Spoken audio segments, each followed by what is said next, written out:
Military Madhavaram ఎంత గొప్ప ఊరయ్యా ఇది.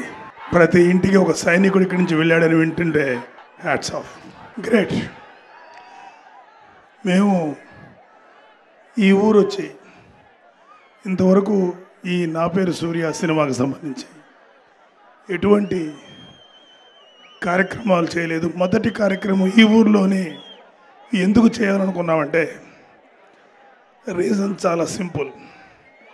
దీనిలో బన్నీ క్యారెక్టరు ఒక ఆర్మీ సైనికుడు, ఒక సైనికుడి క్యారెక్టర్. సో ఆ సైనికుడి నేపథ్యంలో జరిగే ఒక సినిమా వస్తుంది కాబట్టి ఈ సినిమా విజయవంతం అవ్వాలని ఇక్కడున్న సైనిక కుటుంబాల పెద్దవాళ్ళ ఆశీర్వాదం కోసం వచ్చాడు మా బన్నీ. ప్లీజ్ అతన్ని బ్లెస్ చేయండి. బన్నీ గురించి చాలా చెప్పాలనుంది, కాకపోతే ఇంకా చెప్పడానికి నాకు ఇంకొక పెద్ద ప్రోగ్రాం ఉంది.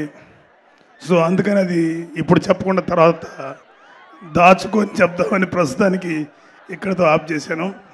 అయితే మా బన్నీ బ్యూటిఫుల్ అంటే వాడు మా కళ్ళ ముందు పుట్టిన పిల్లవాడు, ప్యూర్ ఒక సోల్. వాడు ఎలాంటి వాడు అంటే మీకు ఎవరికి తెలియదు, అది వాడికి కూడా తెలీదు, మాకు తెలుసు. వాడు కల్లా కపటం కల్మషం ఇంత కూడా తెలియదు వాడికి. ఆడు చిన్నప్పుడు మేము వెళ్తుంటే ఆడు అలా దగ్గరికి వచ్చి బాబాయనో అట్లానో నన్నే కాదు మా ఇంట్లో వాళ్ళని అందరిని అలా పలకరించేవాడు. వాడి మనసు అంత బ్యూటిఫుల్ మనసు. మావాడు ఒకే ఒక చిన్న విషయం చెప్తాను, ఇది ఇక్కడని చెప్పచ్చు. బన్నీ ఇది గుర్తుపెట్టుకోవాలి నువ్వు. వెరీ లాంగ్ బ్యాక్ బన్నీ గురించి ఒక మాట శ్రీధర్ గారు, ఈ మాట నాకు తెలుసు, అరవింద్ గారికి తెలుసు, మీ ఇద్దరమే మాట్లాడుకున్నాం. బన్నీ కన్నా పెద్దవాడు ఒకడున్నాడు, చిన్నవాడు ఒకడున్నాడు.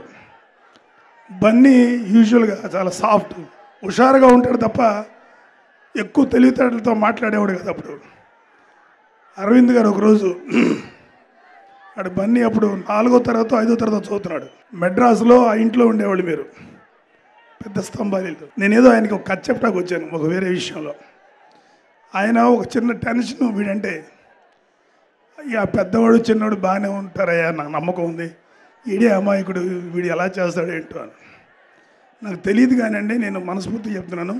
అరవింద్ గారితో ఒకటే మాట అన్నా, సార్ వీడు అమాయకుడు, ఇంత మంచోడు సార్, మీరు ఎవరు ఊహించలేని ఎత్తుకెళ్తాడు సార్ వీడు, మాత్రం చెప్పగలను. మాకు కారణం తెలియదని అప్పుడు చెప్పాను. ఆయన నన్ను ఒకలా చూసి అనుకుని వెళ్ళిపోయాడు. బట్ మనసులో, ఎందుకంటే ఒక మనిషి ఎంత తెలివితేటలు కలిగినోడు, ఎంత విద్వత్తు కలిగినోడు, ఎంత గొప్పవాడు కాదు, ఎంత మంచివాడు, ఎంత నిజాయితీ కలిగినోడు, అది ఉన్నవాడు ఎప్పటికైనా టాప్ రేంజ్లోకి వెళ్ళగలడు. అదే బన్నీ. సో అప్పుడే నేను ఎందుకో అనిపించింది నాకు, చాలా పెద్దోడు అవుతాడు సార్, మీరు ఎవరు ఎక్స్పెక్ట్ చేయలేరు అన్నాను. అది భగవంతుడి దయ. నా నమ్మకం ఏమీ కాదు, ఊరికి నా నమ్మకం నేను అబ్జర్వ్ చేస్తున్నాను. That is what Bunny. So Bunny ఇంకా నీ గురించి తర్వాత చెప్తాను, నేను చాలా మాట్లాడుకోవాలి. మెగా స్టార్ చిరంజీవి గారు మీ అందరికీ తెలుసు, మా అందరికీ జీవితాన్ని ఇచ్చిన మా అన్నయ్య. నేను కానీ మా తమ్ముడు పవన్ కళ్యాణ్ కానీ, బన్నీ కానీ, రామ్ చరణ్ కానీ, తేజు కానీ, వరుణ్ కానీ, నీహారిక కానీ, అరవింద్ గారు కానీ, నేను కానీ, అందరం కూడా మా అందరికీ లైఫ్ ఇచ్చినటువంటి వ్యక్తి మా అన్నయ్య. సో ఆయన్ని తలుచుకోకుండా, ఆయన గురించి చెప్పుకోకుండా ఈ ఫంక్షన్ చేయడం నాకు ఇష్టం లేదు.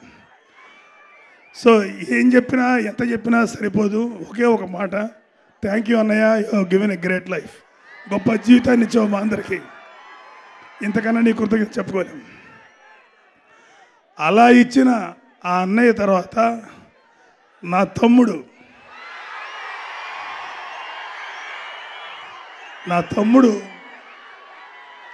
ఆయన ఒకలాంటి లైఫ్ తనకి ఇచ్చాడు, పెద్ద హీరో నా తమ్ముడు. కానీ సినిమా ఇండస్ట్రీలో నెంబర్ 1 పొజిషన్లో ఉండి కోట్ల రూపాయల సంపాదనను కూడా తృణప్రాయంగా వదిలేసి నిస్వార్థంగా ప్రజల సేవ కోసం ముందుకెళ్తున్నాడు. ఈ సందర్భంలో అది మాట్లాడచ్చో మాట్లాడకూడదో నాకు తెలియదు. మీ అందరికీ ఒక మాట చెప్తున్నాం, ఎన్నో కుతంత్రాలు, ఎన్నో కుయుక్తులు, నీచమైన రాజకీయాలు మా మీద చేస్తున్నారు. ఎందుకంటే మేము సినిమా ఇండస్ట్రీలో ఉంటే మమ్మల్ని ఎవరేమనరు. కళ్యాణ్ బాబు లాంటివాడు అన్ని అడ్డంకుల్ని తొలగించుకొని మీ ముందుకు వచ్చాడు చూసారా, అలాంటి వాడు రాకూడదు. వీళ్ళకి వస్తే ఇలా యాషాలు సాగవు. మీ అందరి కోసం, మీ అందరి బాగు కోసం, మీ పిల్లల మంచి భవిష్యత్తు కోసం తనకున్న భవిష్యత్తును వదిలేసుకొని మీ ముందుకు వస్తున్నాడు. సో ఎవరైతే అతను రాకూడదని కోరుకున్నటువంటి వ్యక్తులు ఉన్నారో, పార్టీలు ఉన్నాయో, రకరకాల కుయుక్తులతోటి, రకరకాల ప్లాన్స్ తోటి తొక్కేసి ఏమీ చెయ్యలేక కుటుంబాలని నోటికొచ్చిన దుర్భాషలు ఆడించి నీచమైన రాజకీయాలు చేస్తున్నారు. వీళ్ళందరికీ దుమ్ము దులిపేలాగా రాబోతున్నాడు పవన్ కళ్యాణ్. ఒక్కడే అనుకోకండి, పవన్ కళ్యాణ్ చాలా మంది ఉన్నారు అతని వెనకాల.